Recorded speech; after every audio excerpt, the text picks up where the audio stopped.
नमस्कार दोस्तों। आज हम पर्यावरण से संबंधित उन महत्वपूर्ण प्रश्नों को करेंगे जो कि यूपी टेट एग्जाम्स के लिए काफ़ी महत्वपूर्ण हो सकते हैं। तो चलिए हम शुरू करते हैं। निम्नलिखित पहला क्वेश्चन है, निम्नलिखित ऊर्जा स्रोतों में से कौन सा पर्यावरण को स्वच्छ रखने के लिए सर्वोत्तम है? तो ऑप्शन देखिए, पेट्रोलियम उत्पाद, वन उत्पाद, कोयला उत्पाद या फिर सौर सेल। तो कौन पर्यावरण को स्वच्छ रखने के लिए सर्वोत्तम होगा? तो वह होगा सौर सेल, क्योंकि पेट्रोलियम उत्पाद, वन उत्पाद, कोयला उत्पाद, इन तीनों उत्पाद को जब हम जलाते हैं तो क्या होता है, उससे कार्बन डाइऑक्साइड या फिर कार्बन मोनोऑक्साइड या फिर सल्फर डाइऑक्साइड, ये ऐसी गैसें हैं जो कि पर्यावरण को क्या करती हैं, प्रदूषित करती हैं। लेकिन सौर सेल से किसी प्रकार का पर्यावरण को नुकसान नहीं होता है, इसलिए ऑप्शन नंबर डी सही होगा। अगला क्वेश्चन है कि पृथ्वी पर मूलतः एक ही विशाल भूखंड था जिसे क्या कहते हैं? पृथ्वी पर मूलतः एक ही विशाल भूखंड था जिसे क्या कहते हैं? तो जब पृथ्वी की उत्पत्ति हुई उस समय एक ही विशाल भूखंड था और उसको पैंजिया के नाम से जाना जाता है, उसको पैंजिया के नाम से जाना जाता है। अगला है, स्वर्णिम चतुर्भुज परियोजना किससे संबंधित है? तो स्वर्णिम चतुर्भुज परियोजना जो है, ये दिया है ऑप्शन में कि सड़क परिवहन, रेल परिवहन, जल परिवहन, वायु परिवहन, लेकिन स्वर्णिम चतुर्भुज परियोजना सड़क परिवहन से है। और स्वर्णिम चतुर्भुज योजना जो है भारत के उत्तर से दक्षिण और पूरब से पश्चिम हिस्से को सड़क के माध्यम से जोड़ने का एक परियोजना है, जिसको स्वर्णिम परियोजना के नाम से जाना जाता है, और यह एक सड़क परिवहन परियोजना है। अगला क्वेश्चन है कि भारत की निर्वाचन पद्धति निम्न में से किस देश के निर्वाचन पद्धति के अनुरूप है?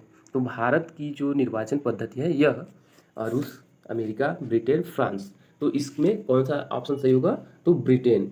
भारत की जो निर्वाचन पद्धति है वो ब्रिटेन की निर्वाचन पद्धति के अनुरूप है। चलिए अगला क्वेश्चन है, निम्नलिखित में से कौन सी फसल बराक घाटी की महत्वपूर्ण फसल है?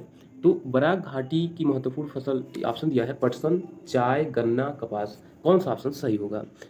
तो बराक घाटी जो है यह एक महत्वपूर्ण घाटी है और यह असम के दक्षिण में स्थित है, असम राज्य के दक्षिण में स्थित है। और असम के बराक नदी के नाम पर इसका नाम जो है बराक घाटी पड़ा हुआ है। और यह जो है चाय की खेती के लिए प्रसिद्ध मानी जाती है, यानी कि ऑप्शन नंबर बी जो है क्या हो जाएगा, करेक्ट हो जाएगा। चलिए अगला, निम्न में से किस आंदोलन में सरदार वल्लभ भाई पटेल ने मुख्य भूमिका निभाई थी? तो सरदार वल्लभ भाई पटेल जी ने किसमें मुख्य भूमिका निभाई थी? तो इसमें ऑप्शन में दिया है बिजौलिया आंदोलन, दांडी मार्च, अहमदाबाद मिल मजदूर हड़ताल या फिर बारदोली सत्याग्रह।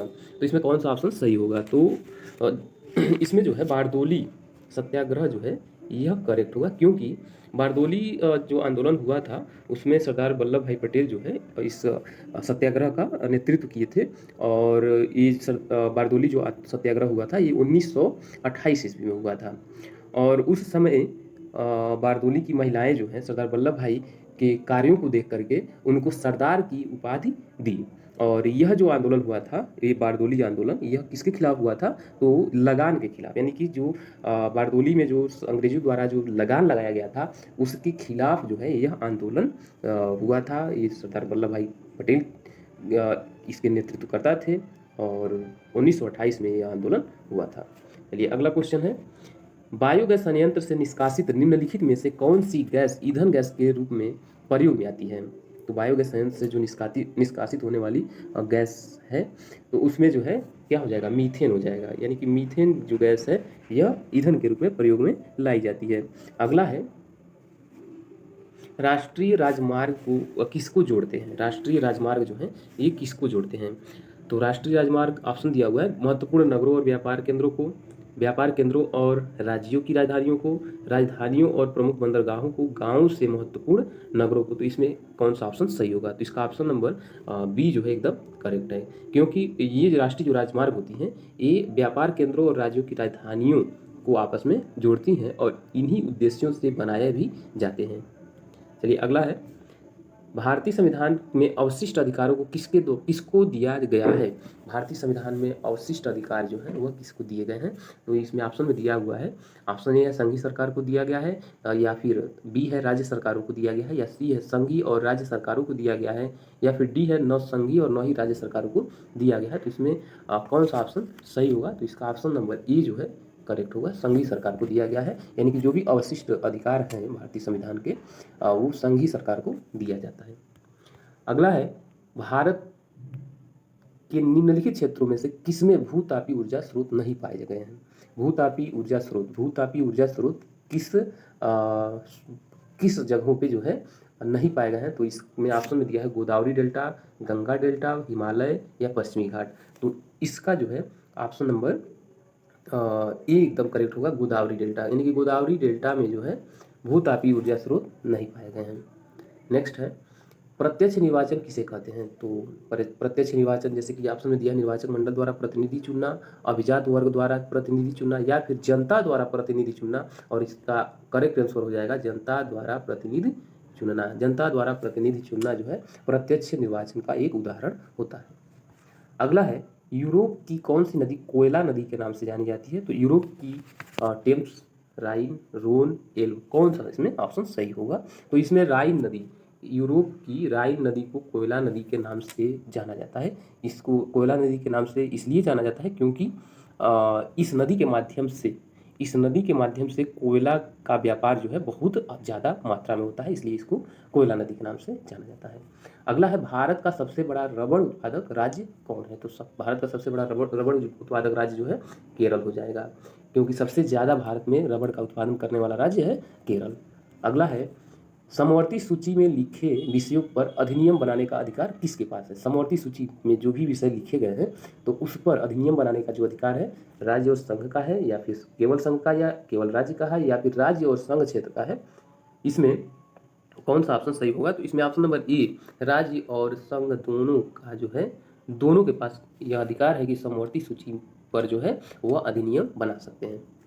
अगला है ग्रीन गोल्ड किसकी किस्म है। तो ग्रीन गोल्ड जो है ये काफ़ी की है, स्वर्ण की है, सोना की है, या फिर धान की है, या फिर चाय की है। तो ग्रीन गोल्ड असम में पाई जाने वाली एक प्रकार की चाय है, और वह जो है बहुत ही उत्कृष्ट क्वालिटी की चाय होती है, इसलिए यह ग्रीन गोल्ड जो है यह एक चाय की किस्म है। अगला है राज्य लोक सेवा आयोग के अध्यक्ष तथा सदस्य अपना त्यागपत्र किसे देता है। तो राज्य लोक सेवा आयोग के अध्यक्ष क्या राष्ट्रपति को देते हैं अपना त्यागपत्र, या फिर राज्यपाल को देते हैं, या फिर भारत के मुख्य न्यायाधीश को, या फिर मुख्यमंत्री को। तो इसका राइट आंसर हो जाएगा राज्यपाल को, क्योंकि यहाँ राज्य दिया हुआ है। अगर वो राज्य नहीं होता, केवल लोक सेवा संघ आयोग होता तो वह राष्ट्रपति होता, लेकिन राज्य लोक सेवा आयोग है तो ये राज्यपाल को अपना त्यागपत्र देते हैं। अगला है हैदराबाद एवं सिकंदराबाद के बीच कौन सी झील स्थित है। तो हैदराबाद और सिकंदराबाद के बीच जो है राणा प्रताप सागर, गांधी सागर, जवाहर सागर, या फिर हुसैन सागर। तो हुसैन सागर जो झील है यह हैदराबाद एवं सिकंदराबाद के बीच स्थित झील है, और ये काफ़ी फेमस झील है।